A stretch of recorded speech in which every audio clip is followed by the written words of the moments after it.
Mesdames et messieurs, bonjour, bienvenue à suivre ces nouveaux numéros d'actualité sur Kivu Morning Post TV. Voici les principaux titres. Les rebelles du M23 ont pris le contrôle de l'agglomération d'Alimbongo dans le territoire de Lubero après des combats contre les FARDC et les combattants Wazalendo. Des combats se sont poursuivis encore ce mardi. Et puis dans les territoires de Walikale, à Boulé-Oussa, au moins 4 civils ont été tués dans des affrontements entre les M23 et les FARDC. Toute la journée, des combats étaient signalés dans la zone.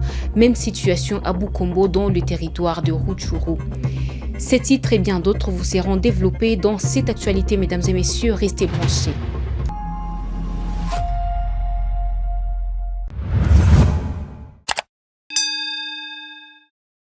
Encore une fois, bonjour et bienvenue aux détails dans cette actualité sur Kivu Morning Post TV.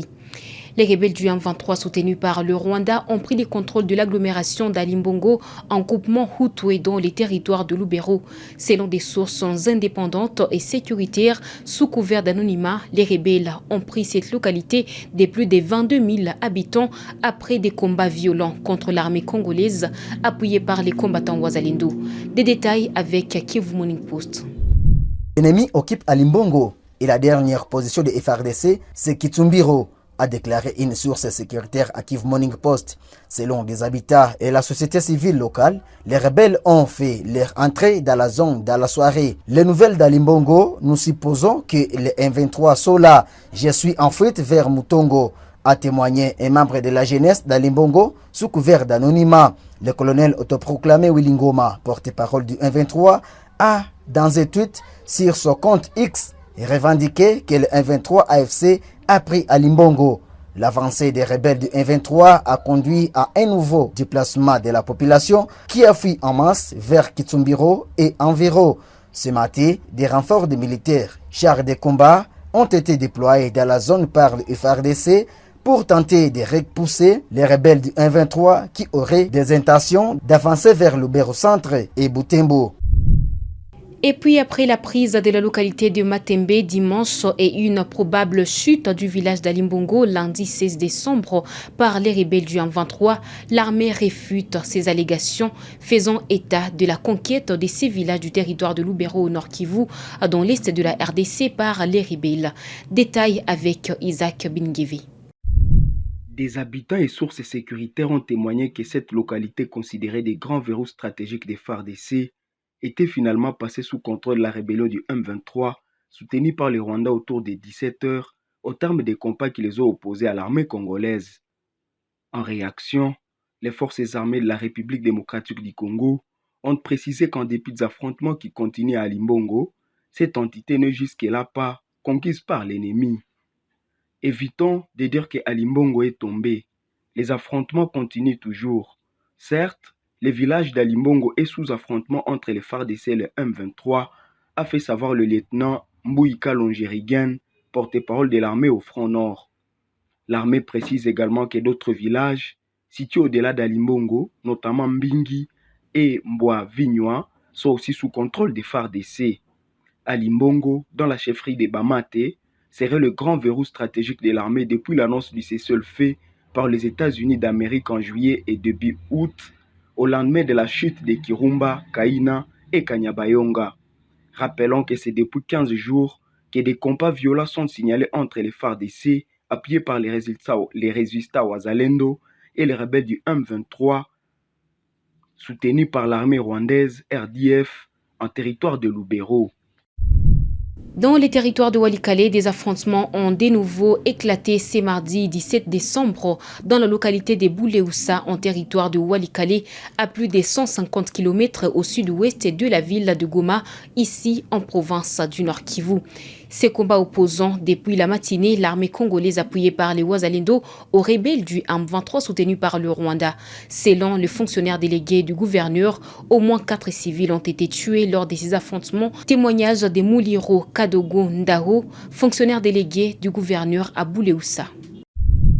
Ce matin, dit-on qu'il y a toujours les affrontements entre les éléments RDF, nos forces et les forces loyalistes au niveau de Katekou. Donc les M23 sont en train de larguer des bombes dans les villages de Katekou, tout près de Bouléoussa. Bon, jusque-là, ils ne sont pas encore dans la cité de Bouléoussa, mais ils sont à 7 km de la cité de Bouléoussa. Dans le groupement Ikobo, territoire de Walikale. Et comment se présente la population dans la zone? Elle est toujours là ou elle a fui? Oui, à ce qui concerne vraiment la population, il y a ceux qui se sont déplacés vers le village voisin, notamment Roussamambou, Ngerere, d'autres en brousse. Oui, c'est vrai, il y a des civils qui quittaient Butembo pour acheter des haricots.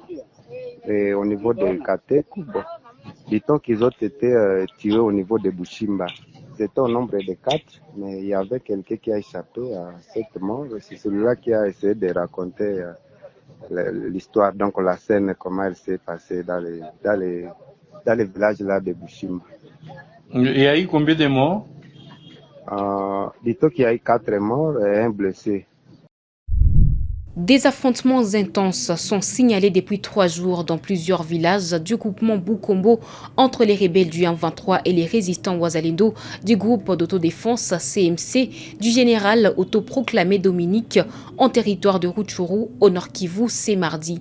D'après nos sources dans la région, les résistants ont d'abord attaqué les positions des rebelles au niveau des Kazuba, Kavumu et Rubona avant de poursuivre dans les centres des Bukombo. Au cours de ces attaques, les combattants Wazalendo ont été repoussés jusqu'à Kashavu où les affrontements se poursuivent depuis la matinée de ce mardi 17 décembre 2024.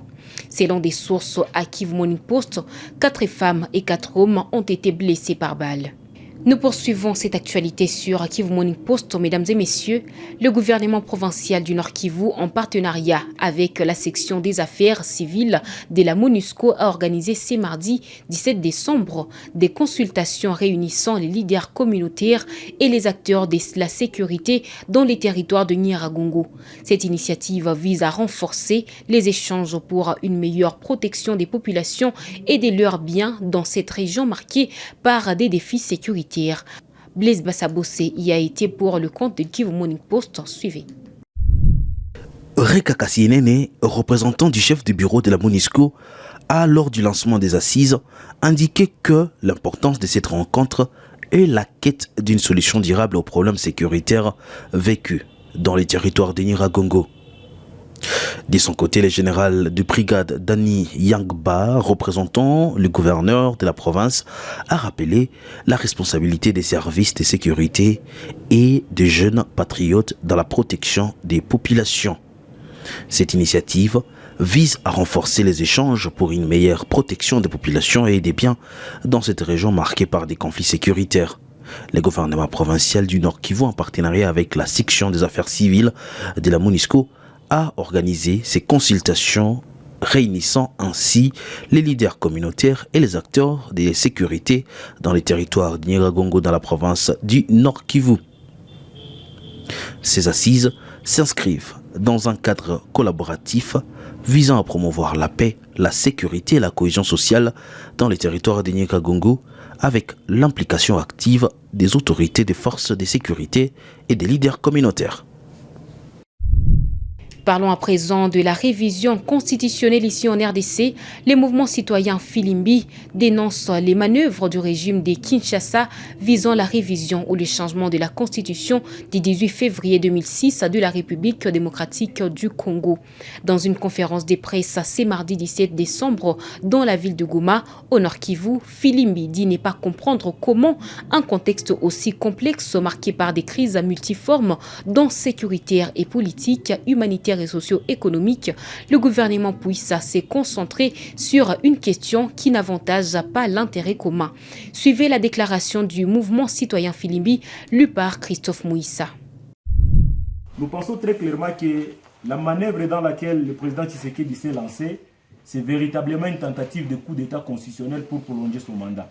Parce que lorsque vous lisez l'article 218 de la Constitution, nulle part il est écrit qu'une commission doit être mise en place pour une quelconque révision de la Constitution. c'est-à-dire des organisations habilitées, les institutions habilitées à solliciter la révision de la Constitution sont inscrits à l'article 218D. Le fait déjà de mettre en place une commission prouve à suffisance qu'on est dans une autre manœuvre que celle reprise dans l'actuelle Constitution. Raison pour laquelle nous commençons déjà à lancer des alertes auprès de toutes les organisations acquises à la démocratie, de pouvoir déjà commencer à développer les stratégies pour barrer cette manœuvre du président Tshisekedi, parce que s'il était dans la logique, bien évidemment, de ne pas vouloir torpiller la Constitution, principalement les articles verrouillés, en tout cas, il n'aurait pas jusqu'à créer une commission qui pourrait mettre en place envie de discuter ou d'échanger sur les éventuelles révisions constitutionnelles. Et pourtant, l'article 218 est clair. Cela devrait être sa manœuvre personnelle, son initiative en tant que président de la République, institution, le Parlement ou le gouvernement à travers les 3/4 des membres du Conseil des ministres, mais également les initiatives de pétition de la population. Vous remarquerez que dans toutes ces 4 démarches, le président de la République a choisi d'y ajouter une 5e qui est anticonstitutionnelle et qui n'a aucun soubassement juridique. Mesdames et messieurs, c'est par cette information que nous clôturons cette actualité sur Kivu Morning Post TV. Nous vous remercions de votre fidélité. Surtout, n'hésitez pas à vous abonner.